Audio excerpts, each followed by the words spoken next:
Mukunda jewellers first ever factory outlet లో నక్షి Mela October 25th నుంచి 2 November వరకు ఎలాంటి నక్షి ఆర్నమెంట్స్ పైన ఫ్లాట్ 9.99% VA మాత్రమే. ఈ ఆఫర్ అన్ని బ్రాంచెస్ కి వర్తిస్తుంది.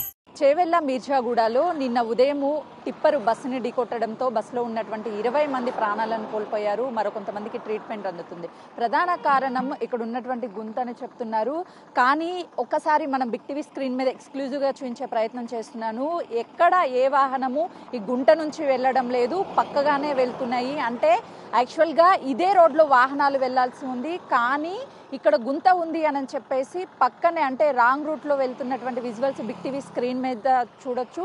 ఒకవేళ భారీ వాహనము అంటే టిప్పర్ వచ్చేటువంటి టైంలో ఈ గుంటని తప్పించడానికి ఈ పక్కనే మధ్యలో డివైడర్ ఉంటే ఎట్టి పరిస్థితిలోనూ వాహనం పక్క రోడ్లోకి వెళ్ళే అవకాశం ఉండేది కాదు. ఇక్కడ డివైడర్ లేకపోవడంతోనే ఈ గుంతని తప్పించడానికి ఆ టిప్పర్ ఇక్కడికి వెళ్తుంది. ఎగ్జాక్ట్గా ఇప్పుడు వస్తున్నటువంటి టిప్పర్ని మనం ఒకసారి చూడొచ్చు. అలానే ఆర్టీసీ బస్సు ఎగ్జాంపుల్ వెనకొస్తున్నటువంటి ఆర్టీసీ బస్సు ఈ లైన్లో రావాల్సినటువంటి టిప్పరు ఈ గుంతని తప్పించడానికి పక్కకు వెళ్ళినటువంటి టైంలోనే ఒక్కసారిగా కంట్రోల్ కాకపోవడంతోనే ఈ లోపలికి మొత్తం చొచ్చుకుపోయింది. అందులో ఉన్నటువంటి ప్రయాణికులు 20 మంది చనిపోయారు. ఇది ఒక ప్రధానంగా వినిపిస్తున్నటువంటి విషయము. మరోవైపు ఇక్కడ 6:30 గంటల ప్రాంతంలో అంటే చుట్టూ కూడా ఇదంతా ఫారెస్ట్ ఏరియా, మొత్తం గ్రీనరీ ఉంటుంది. మంచు ఉండడము, ఆ మంచుకి టిప్పర్కున్నటువంటి టిప్పర్కున్నటువంటి లైట్లు వేసినప్పుడు అవి బ్లింక్ అవ్వడము, ఎదురుగా వస్తున్నటువంటి వాహనాలు అనేది కనిపించకపోవడము మరొక రీజన్ అయి ఉండొచ్చు.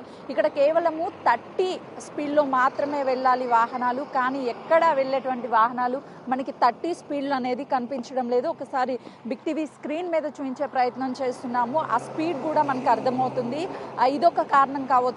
దాంతోపాటు ఈ రోడ్డు ఇది 4 లేన్ల రోడ్డుని ఏర్పాటు చేయాలి అని గతంలోనే ప్రపోజల్ పెట్టారు. ఎన్జీటీలో కేసు వేయడం వల్ల కొంతమంది వ్యక్తులు ఆ కేసు నడుస్తుండడంతో ఈ రోడ్డు విస్తీర్ణ పనులు కూడా చేయలేకపోయారు. మధ్యలో డివైడర్గా ఉండడం మరొకసారి ఆ వచ్చేటువంటి వెహికల్ని కూడా చూపించే ప్రయత్నం చేస్తున్నాను. చూడొచ్చు, అంటే ఇక్కడ గుంట ఉంది అని చెప్పేసి డివైడర్ ఉన్నటువంటి ప్లేస్లోనే ఆ వెహికల్ వెళ్తున్నాయి. ఒకవేళ ఆపోజిట్లో పెద్ద వాహనాలు వస్తే కంట్రోల్ కాకుండా ఢీకొట్టే అవకాశం ఉంటుంది. ఇలాంటి ప్రమాదాలు జరుగుతాయని చెప్పడంలో ఇదొక ఎగ్జాంపుల్గా చెప్పొచ్చు. అయితే ఎప్పుడైతే ఈ 4 లేన్ల రోడ్ని ఏర్పాటు చేస్తారో అప్పుడు ఇదంతా కూడా రోడ్డు విస్తీర్ణం అవుతుంది.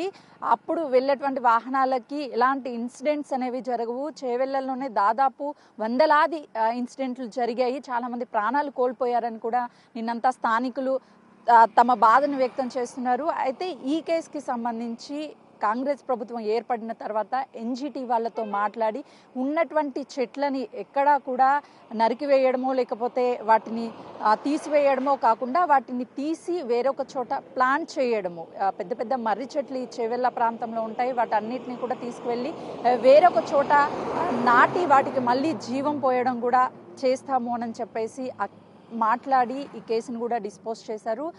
దీన్ని త్వరలోనే 4 లేన్లుగా ఏర్పాటు చేస్తాము అని చెప్పేసి నిన్న మంత్రులు కావచ్చు, అదేవిధంగా ప్రభుత్వం తరఫున మాట్లాడినటువంటి పరిస్థితి ఉంది. కాబట్టి మొత్తానికి ఈ ఘటనతో ఒక్కసారిగా చేవెళ్ల ప్రాంతమంతా ఉలిక్కిపడింది. గతంలోనూ చాలా ఇన్సిడెంట్లు జరిగాయి. మరొకసారి ఇన్సిడెంట్ జరగడం చాలా బాధాకరం అని చెప్తున్నారు. మళ్ళీ ఇలాంటి ఇన్సిడెంట్లు జరగకుండా ఉండేందుకు రోడ్డు పనులను కూడా వెంటనే ప్రారంభిస్తాము అని చెప్పి అటు అధికారులు చెప్తున్నటువంటి పరిస్థితి ఉంది. మరోవైపు గాయపడినటువంటి వాళ్ళందరికీ కూడా ప్రైవేట్ అదేవిధంగా ప్రభుత్వ హాస్పిటల్లో ట్రీట్మెంట్ పొందుతున్నారు.